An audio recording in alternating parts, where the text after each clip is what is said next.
To try and maybe segue a little bit, this is a side that is struggling with runs and batsmen are short of confidence, and this is one of the reasons why the side has been struggling.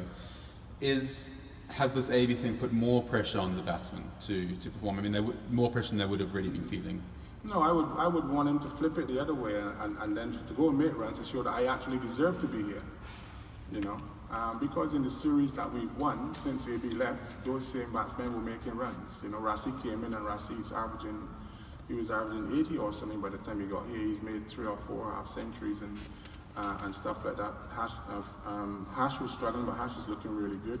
Aiden's been struggling, but he's started to get some runs in the last series as well. So the guys have been making runs, and we've been winning. We've come to the World Cup, and it's been tough. We haven't won, we haven't played well. And the message that I've said to the players is that the World Cup is a 6-week tournament. You know, we've had a bad week. We're the only team that had 3 games in a week. We've had a bad week. We've lost all 3 games. So now we've got 1 game on Monday. Then we got another opportunity to regroup. We've had a couple of really good days off where we had some honest conversations and whatever, and we got away from the game a bit.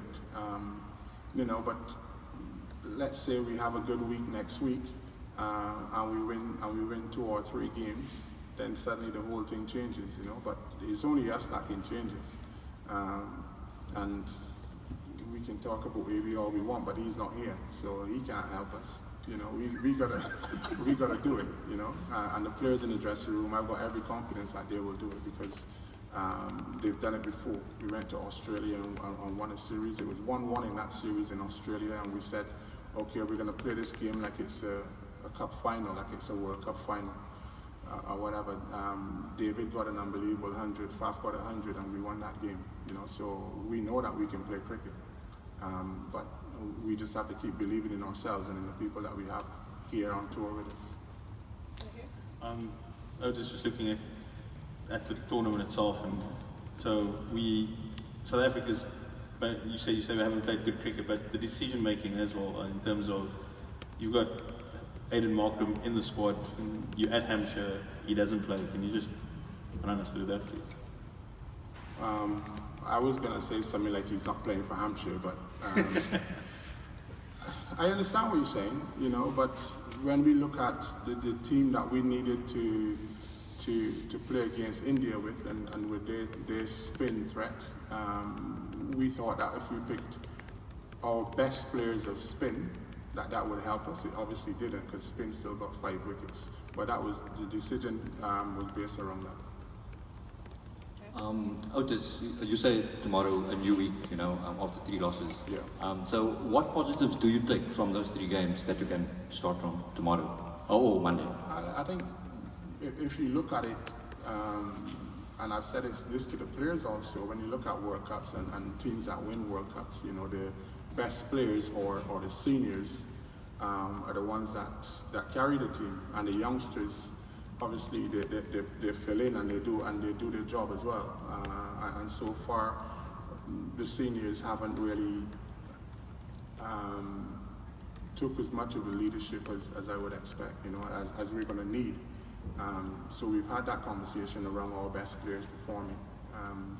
We've had a couple of 50s, but we've not had any really big significant hundreds. You know, we got batsmen that are used to scoring hundreds, and for us to get out to where we are. The thing is for me is that for 18 months we were building a bowling attack around Steyn, Rabada, Ngidi, Tahir, you know, and stuff like that. And what has happened with the 2 injuries is sort of decimated the bowling attack a little bit. So we've been bowling out teams in South Africa for 260 and getting the 260 sometimes quite comfortably. You know, we've come to the World Cup and we don't have that bowling attack. So it's even more important to me anyway that the batters take a lot more responsibility than they've shown already.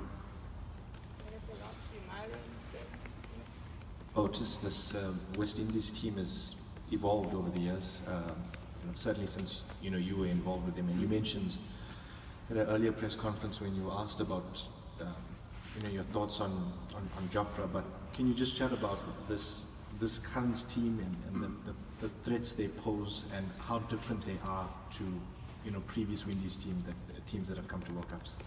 Well, look, I think they obviously they played really well against India. They had to qualify, which I know would have hurt them, and they went to the qualifiers and they got into the World Cup. And it's great from a cricket point of view that they got into the World Cup.